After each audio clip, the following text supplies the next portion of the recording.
Hello, HM here. In this video I'm just going to show how to maintain a cutting board. It's very simple, so it'll be a short video. I have two of my cutting boards here. This one is an old one, more than 20 years old. I haven't really maintained it at all.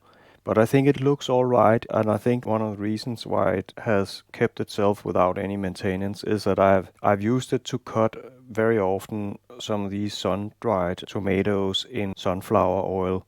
So it has been oiled with that oil frequently, and that's probably why it looks quite fine. And right over here I have a brand new cutting board. It's the same wood, it's teak wood, and but I thought now that I have this YouTube channel, I'm going through everything I can upgrade to become tip-top in my kitchen. So of course I also need to fix my cutting boards. And this one, as I haven't oiled it and maintained it, I thought now was a good time to see some other YouTube videos and learn how to best maintain it, and also look on the internet, how should I maintain my cutting boards. I had originally I just thought that I'd use my raw lin oil. I think it's based on flaxseed oil, but it's processed. I'm using this for maintaining my wood furniture, all kind of wood furniture, and I thought I might just use that because this is also wood. But then I got second thoughts, maybe it's toxic or something, so I looked it up and got into it, and it was a good thing I looked it up. This stuff here, you should not use furniture oil for your cutting board. It has to be approved for food contact, and unfortunately this one is not. Now you can use mineral oil that has been approved for food contact. That's what most YouTube videos say you should use. But I looked up specifically for teak wood that I think most cutting boards are made of, and they said you should just use processed fruit oil like this canola oil I have here, but you can also use grapeseed oil like I have here. I'm not going to open this one. This is a brand new one. It expires in 2025, so it has 2 years more on it. I just bought it. This one is canola oil processed. I'm going to use that because it expires by the end of the year, and then I'm going to throw it out. I'm also using this for seasoning. I'm in the process also of doing some iron cast pans that I'm seasoning and bringing up to tip-top state where I can fry an egg so it doesn't stick. I would recommend that you don't use any organic oils. Organic oils like this virgin oil here, it's full of minerals and vitamins and stuff that are good for you and much better for your health than eating this stuff. And also this stuff because it's processed, but it has taste to it.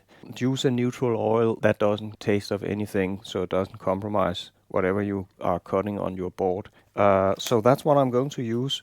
And the only thing to remember before you oil it is that you clean it up real good just with soap and water in your sink. I've done that, and then you dry it out real good. I've let it dry sitting like this on a table for the whole night, the night over, so it's as dry as possible. I'm still not comfortable it's completely dry, but it has dried for 1 day, and that's is what I'll give it. I won't give it any more. Anyway, we take just some paper towels. That's what I do. And then I'll clean it up here, and we can. I think I'll pour out some. We can't spend all day. Well, let's see how nice we can get this board. If we can get it to this shape here, that's brand new. That would be fantastic. I'd say on the side it's quite pale, and I definitely haven't had any oil applied to the sides, and also down here in the rim. And of course you have to do it on both sides. I'm always using this side with the rim in to cut meat because they can be juicy, and then I'm using the other side to cut my vegetables. That's a great plan because there are bacteria that are in vegetables that if they get in contact with meat, they can develop into something dangerous. And so it's always advised to wash your cutting board, but also to use one side for cutting meat and the other side for cutting vegetables. I have seen some very nice cutting boards that are enormously large, and I know chefs in big kitchens, they love huge cutting boards, but private homes where kitchens are smaller, we don't have space for these enormous cutting boards. So don't buy one, don't buy such a large board unless you have an enormous kitchen. I have 3 sizes of cutting boards For my kitchen, I have this small one here just for cutting up some really small stuff, and it's not nice at all. It's just a plastic few dollars worth of a cutting board here, but then I can replace it with a new stuff when it gets ugly, which is not something I like. I'd rather have a quality board that I keep for years and decades, like with these two here. But otherwise, it already looks so much better. It's a good idea I did this. And what I have read is that you put a lot of oil on it and then you let it sit and soak in that oil for many hours. That's what I'm going to do, maybe a whole day. And then you dry it up with another towel to take away excess oil. I really think it's a great improvement, man. It does look better. It's almost the same color now as this one.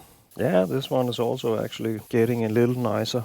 Although it's brand new, so it shouldn't really need anything. Yeah, it's getting nicer. Maybe I should just do this very often. It's not that it takes that much time, and it does look nicer. That was not planned, that I should oil this one, but now that we are at it and this is fully soaked with oil, then why not? It's also quicker to do. It's a smaller board, and give it on the other side here. I need a little extra.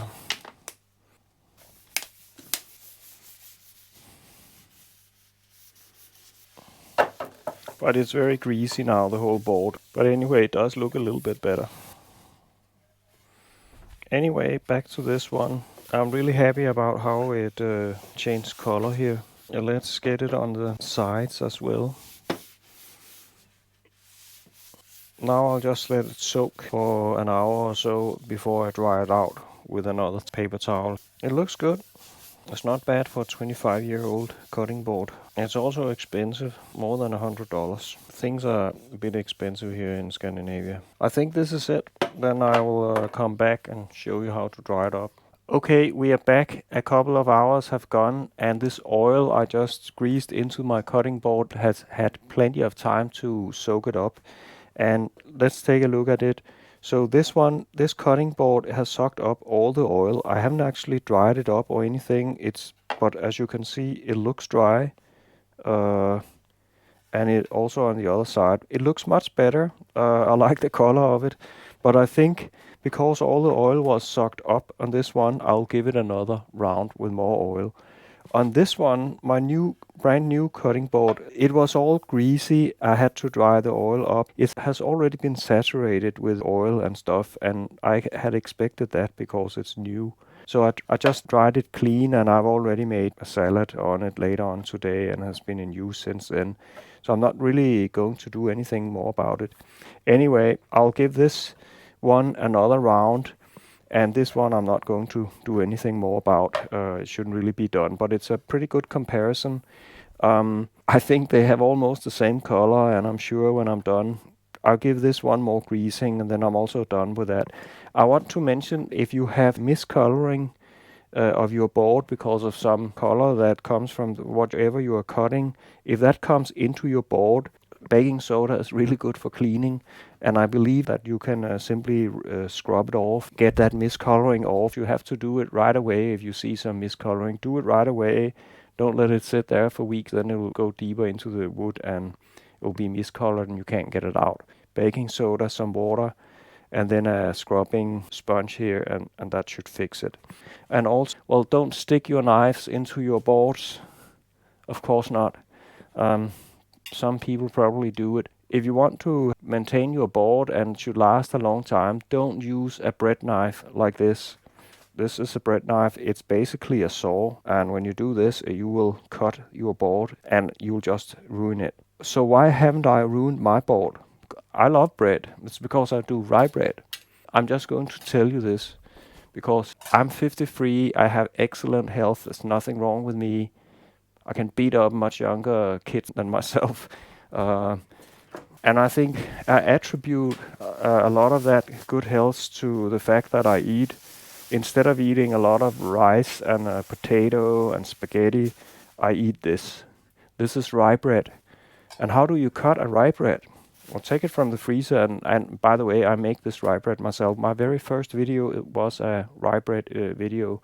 So let me show you how I cut this rye bread. You can cut it with an ordinary knife like this one that I also cut my vegetables with. And that doesn't harm the cutting board either. Isn't that neat? That nothing, not a scratch. And it's a lovely bread. And you can make so many things with it. So this one can replace, in most dishes, it can replace potato, spaghetti, or white bread or rice. That's a lot of things it replaces. The reason is it's so good for your health. I'm just talking a little bit about it. And nobody are paying me for saying this. It's full of fiber, and that fiber goes into your gut systems where all your microbes are living on it and using it to thrive. And when your microgut is thriving, then you can digest easily everything you eat, and your health will be better.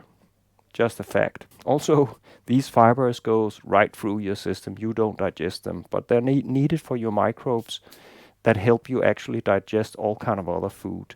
So it's also less fattening because there's far less hydrocarbons of the sorts that is easily digestible, as in rice and potato. Your tendency to get diabetes or that kind of diseases is just far less because there's less energy in this bread here. It goes through, and it's also full of protein and stuff. So lots of good reasons you should eat this. That was a little sidestep. But I think I will cut my video short of how to maintain a cutting board here. It's all really I had to say, and it's not rocket science, just grease it up. But anyway, I hope you found this video useful, so I'll cut out here, and I'll be back with a lot of other videos. I hope you liked it, and give it a like and also subscribe. Okay, but I'll check out here. Bye bye.